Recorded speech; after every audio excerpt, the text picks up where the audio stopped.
జీవపు మాటలు సజీవపు మాటలు నీ బ్రతుకును మార్చి దేవుని మాటలు.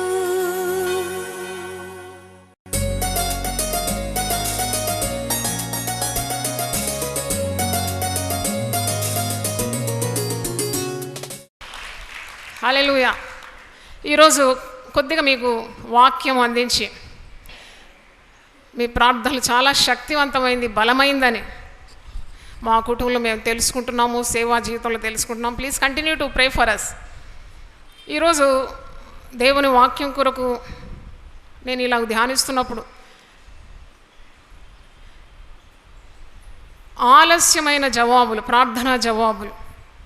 కొన్నిసార్లు నువ్వు ప్రార్థన చేస్తావు, నీకు జవాబు రాదు, చాలా కాలం వేచి ఉంటావు, అలసిపోతావు, భయపడుతుంటావు, దిగులు పడుతుంటావు, వ్యసన పడుతుంటావు. అట్టి సమయంలో నువ్వు జ్ఞాపకం చేసుకోవాల్సిన కొన్ని కార్యాలు ఈరోజు దేవుని కృప ద్వారా మీకు బయలుపరిచినవి ఉన్నాను. దేవుడు ఎప్పుడైనా తన మాటను నెరవేరుస్తాడు, తన ప్రజలకు తన వాగ్దానాలు ఇస్తాడు. ఆ వాగ్దానాలన్నీ కూడా సకాలంలో నెరవేర్చే దేవుడు. అందుకే దేవుడు నమ్మదగిన వాడని, ఆయన వాగ్దానాల్లో ఏది కూడా ఒక పొల్లైనను తప్పిపోదని పరిశుద్ధ గ్రంథము సెలవిస్తుంది.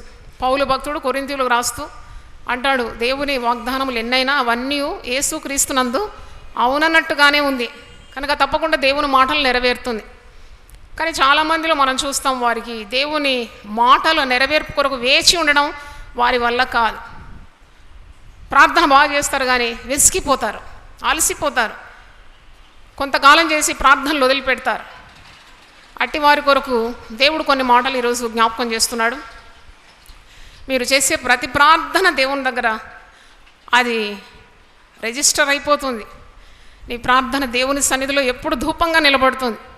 పరిశుద్ధులు చేసే ప్రార్థన దేవుని సన్నిధిలో జ్ఞాపకార్థంగా నిలబడుతుందని ప్రకటన గ్రంథంలో. కాబట్టి నీవు ప్రార్థన చేసి తప్పకుండా దేవుని జవాబు తగిన సమయం నువ్వు పొందుకుంటావు, దాంట్లో అనుమానం లేదు. చూడండి, యోహాను సువార్త 11వ అధ్యాయంలో మీరు చూసినప్పుడు యేసు ప్రభు మరియను ఎంతో ప్రేమిస్తున్నాడు, లాజర్ను ఎంతో ప్రేమిస్తున్నాడు, మార్తను ఎంతో ప్రేమిస్తున్నాడు. ఈ ముగ్గురిని కూడా యేసు ప్రభు మిక్కటంగా ప్రేమించినాడని ఇక్కడ వాక్యంలో చూస్తున్నాం. యోహాను సువార్త 11వ అధ్యాయం 5వ వచనం చూడండి. యేసు మార్తను ఆమె సహోదరిని లాజరును ప్రేమించాను. హల్లెలూయా. అంటే యేసు ప్రభు చాలా సన్నిహితుడు వీరికి. హి లవ్డ్ మేరీ, హి లవ్డ్ మార్తా, హి లవ్డ్ లాజర్. అంటే ముగ్గురిని మిక్కటంగా ప్రేమించినాడు. వారికి ఒక అపాయము తటస్థించింది, లాజరు రోగి అయినాడు.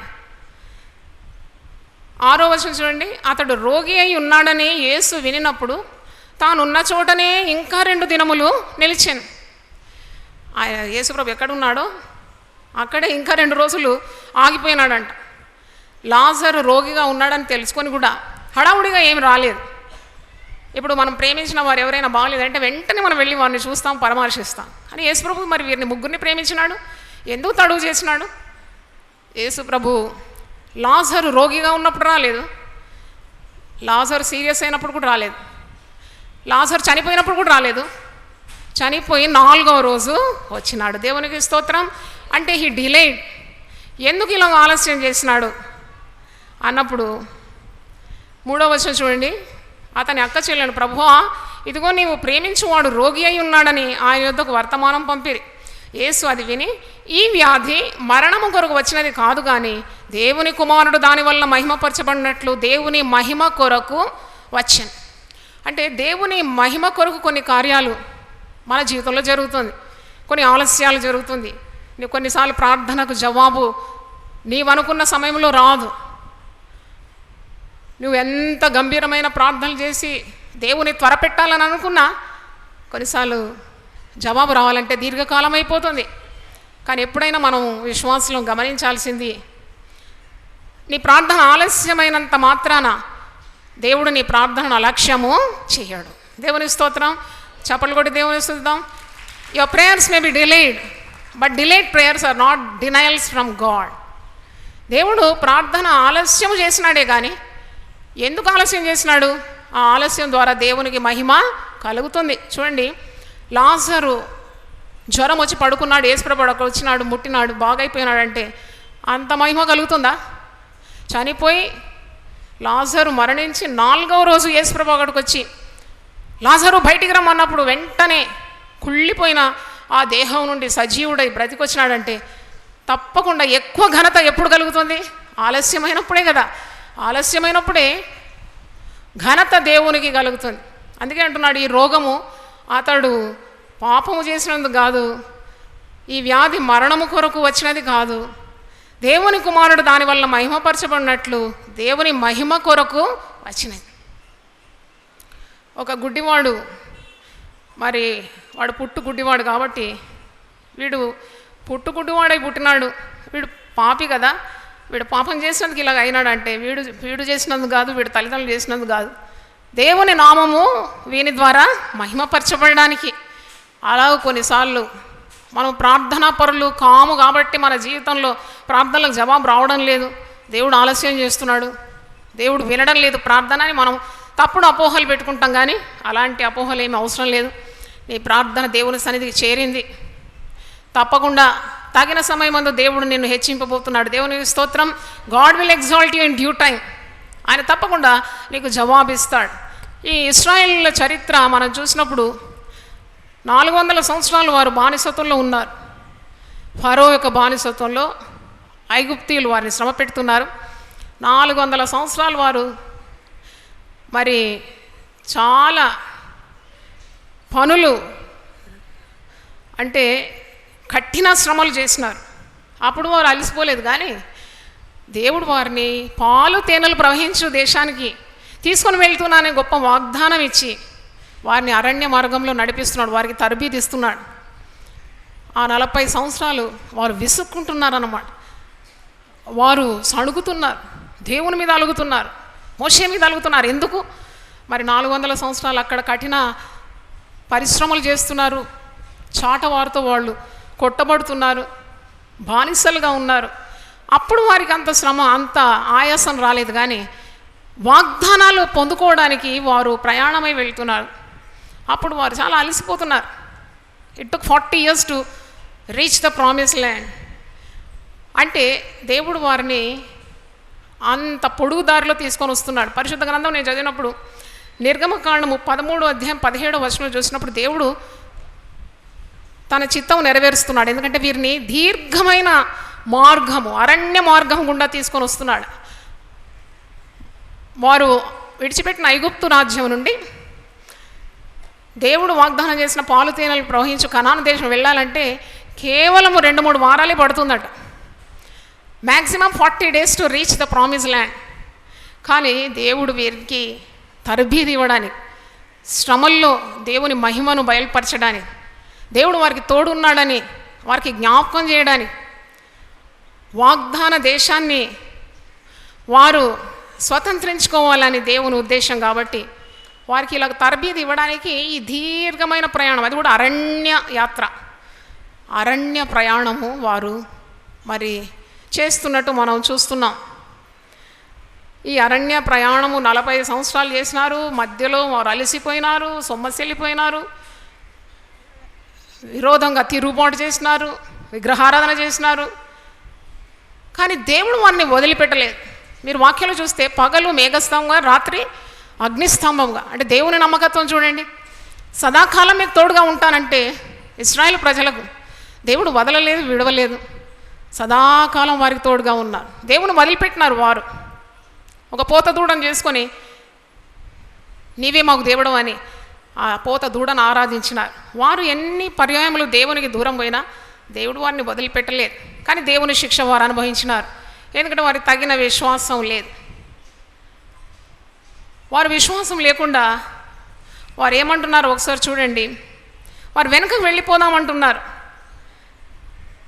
మేము విసిగిపోయినాం, మా వల్ల కాదు, so we will turn back. మీరు సంఖ్యాకాండము 14వ అధ్యాయం ఒకసారి చూడండి. సంఖ్యాకాండము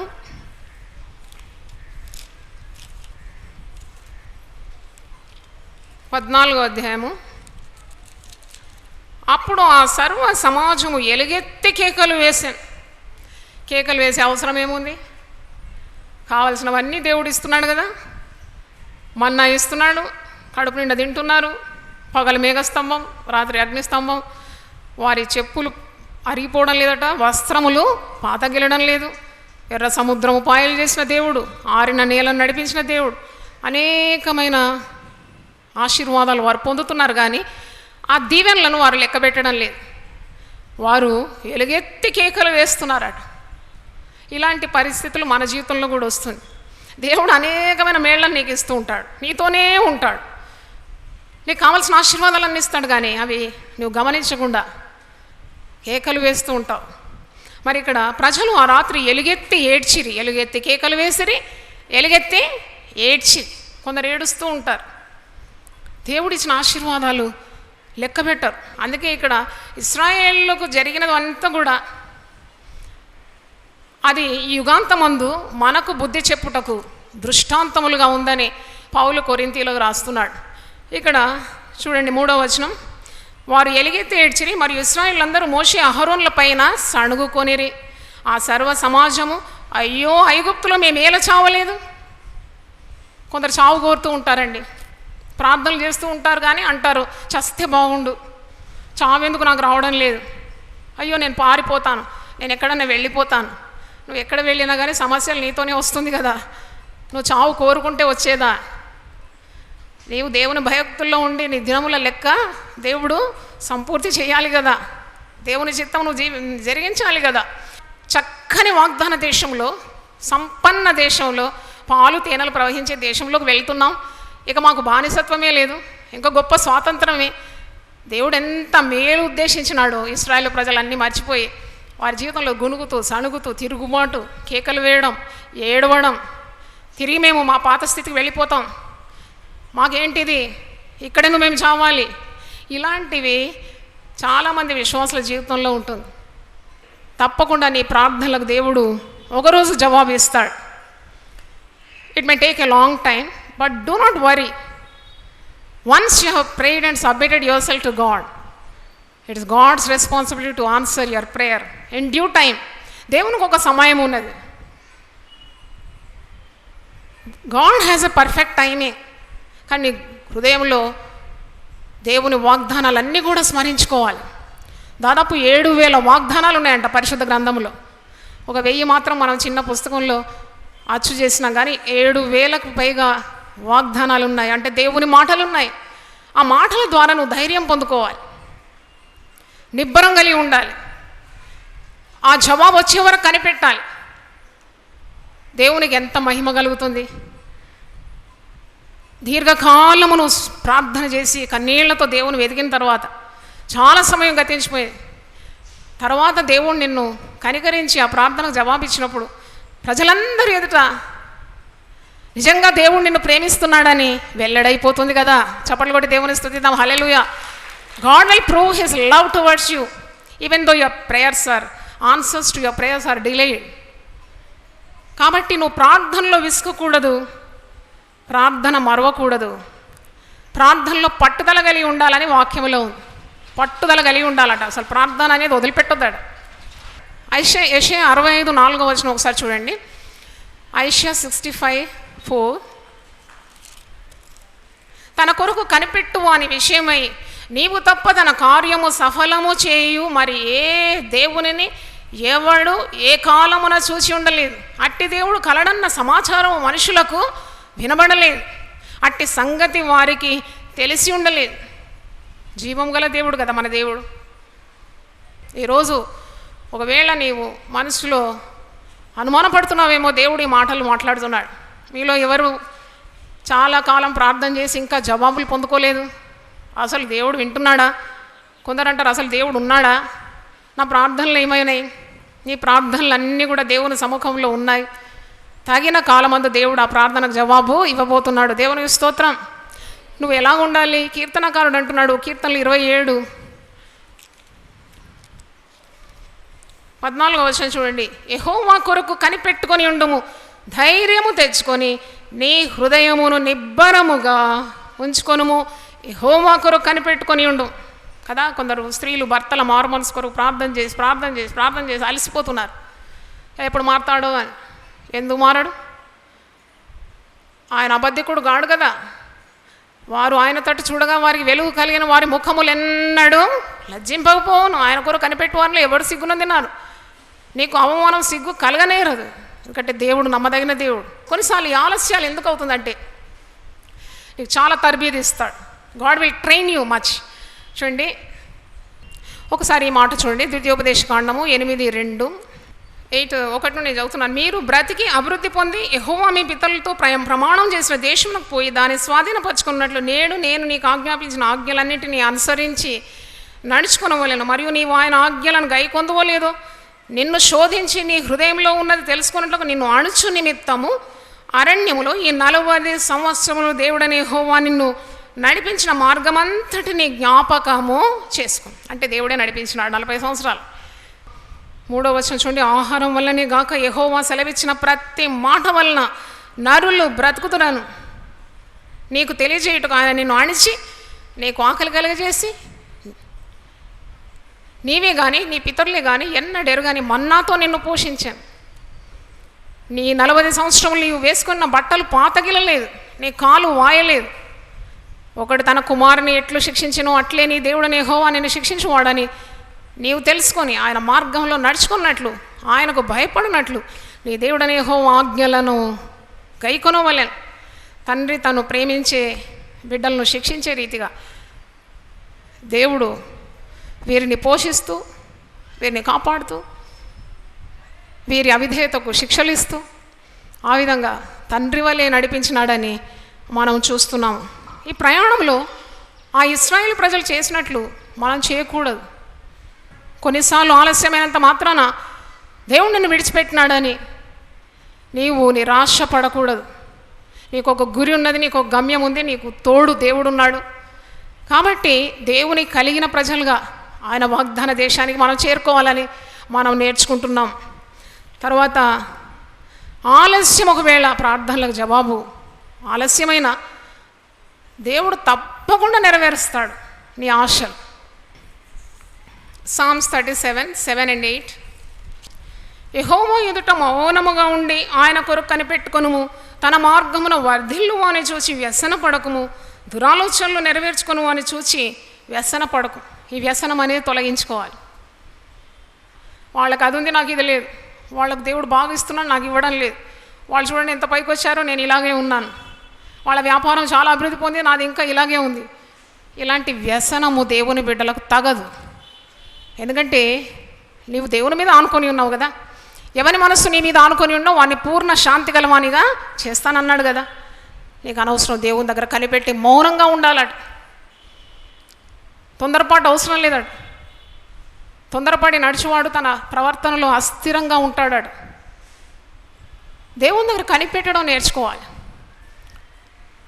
దేవుడు నీకు తగిన సమయం అందు జవాబు ఇవ్వబోతున్నాడు.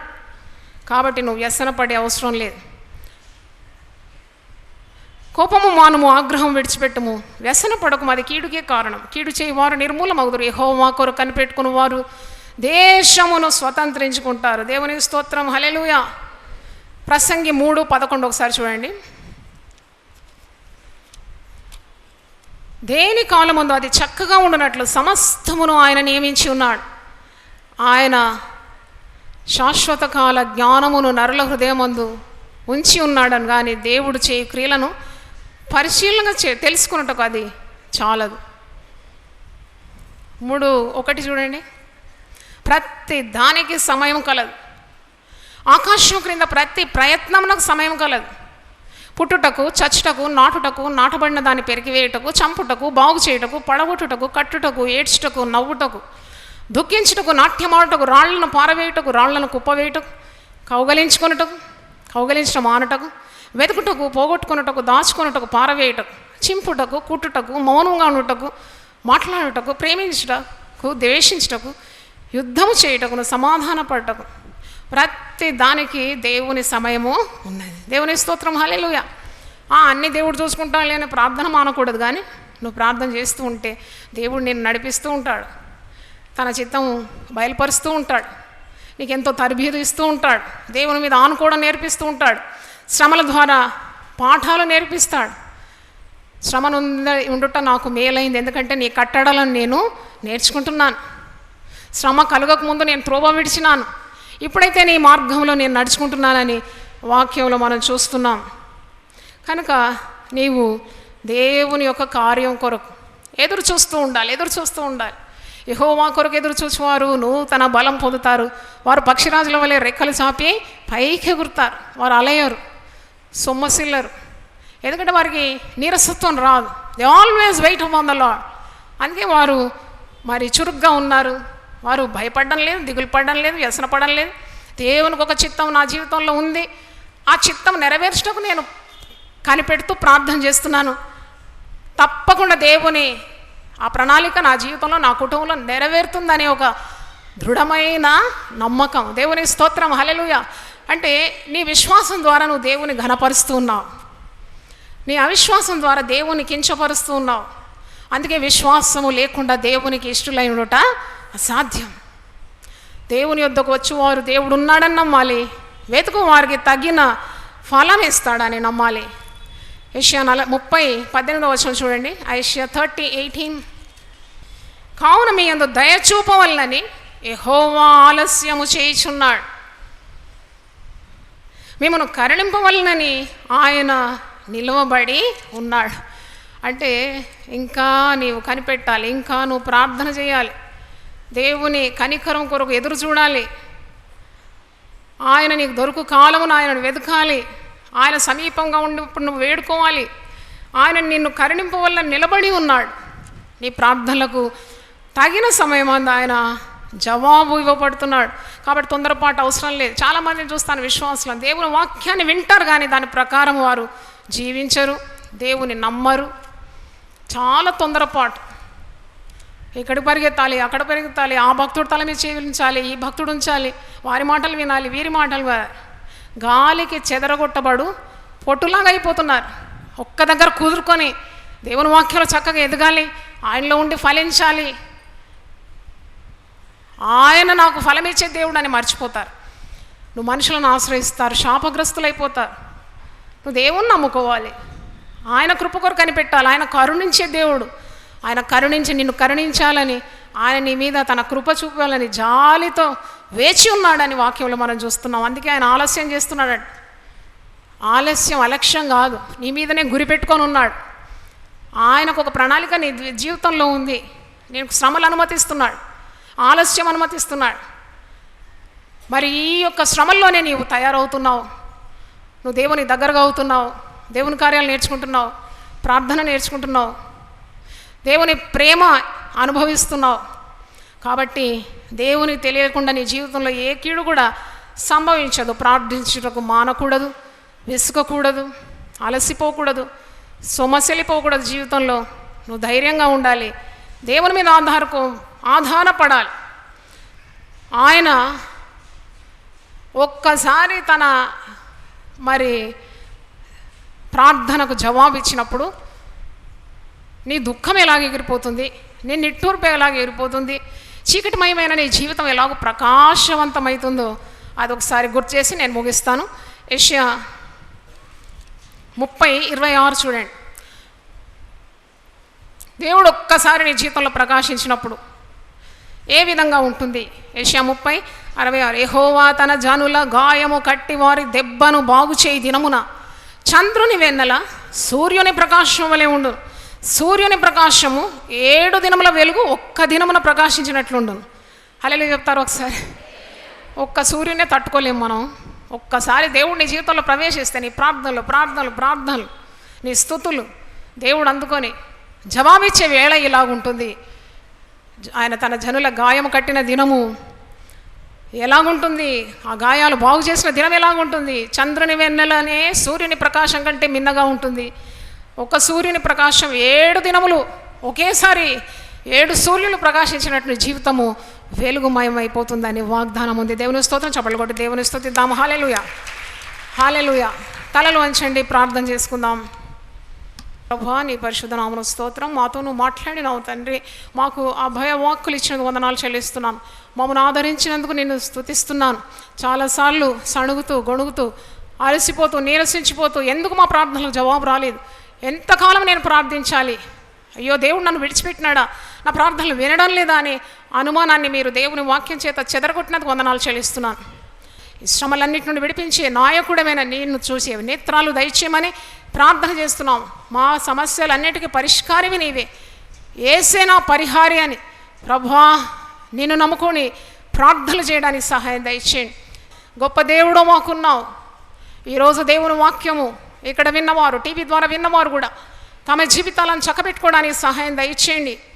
ఇటు దేవుడు గొప్ప దేవుడు మాకున్నాడని కనిపెట్టుకోవడానికి మీరు కృప దయచేయమని యేసు నామములో అడిగి వేడుకుంటున్నాను తండ్రి. ఆమేన్. హల్లెలూయా, హల్లెలూయా. జీవపు మాటలు, సజీవపు మాటలు. యునైటెడ్ పీపుల్స్ ఫెలోషిప్ నిర్వహించు సంపూర్ణ రాత్రి ప్రార్థన ప్రతి నెల చివరి బుధవారం. సమయం రాత్రి 9 గంటల నుండి ఉదయం 5 గంటల వరకు.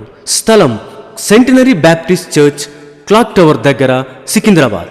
మీ అవసరతల కొరకు ప్రత్యేక ప్రార్థనలు చేయబడును. అందరూ ఆహ్వానితులే. ఆహ్వానించువారు జాయ్ చెరియన్ గారు. ఇంతవరకు మీరు జాయ్ చెరియన్ గారి సందేశం విని ఆశీర్వదింపబడ్డారని నేను నమ్ముచుంటున్నాను. మీ స్పందన మాకు తెలియజేయండి. మరియు మీ ప్రార్థన అవసరతలు మా ఆత్మీయ పుస్తకములు పొందుకొనుటకు మాకు ఫోన్ ద్వారా కానీ లేక ఉత్తరం ద్వారా కానీ మరి ఈమెయిల్ ద్వారా కానీ మాకు తెలియజేయాలని మేము మీకు మనవి చేస్తున్నాము. మా address Joy Cherian, United Peoples Fellowship, house number 1-9-52 by E by 3, Ramnagar, Hyderabad 5,20,000. Phone number 04027624030. మరి ఒకసారి 04027624030. మా ఈమెయిల్ joycherian@hotmail.com మరియు వెబ్సైట్ www.unitedpeoplesfellowship.com.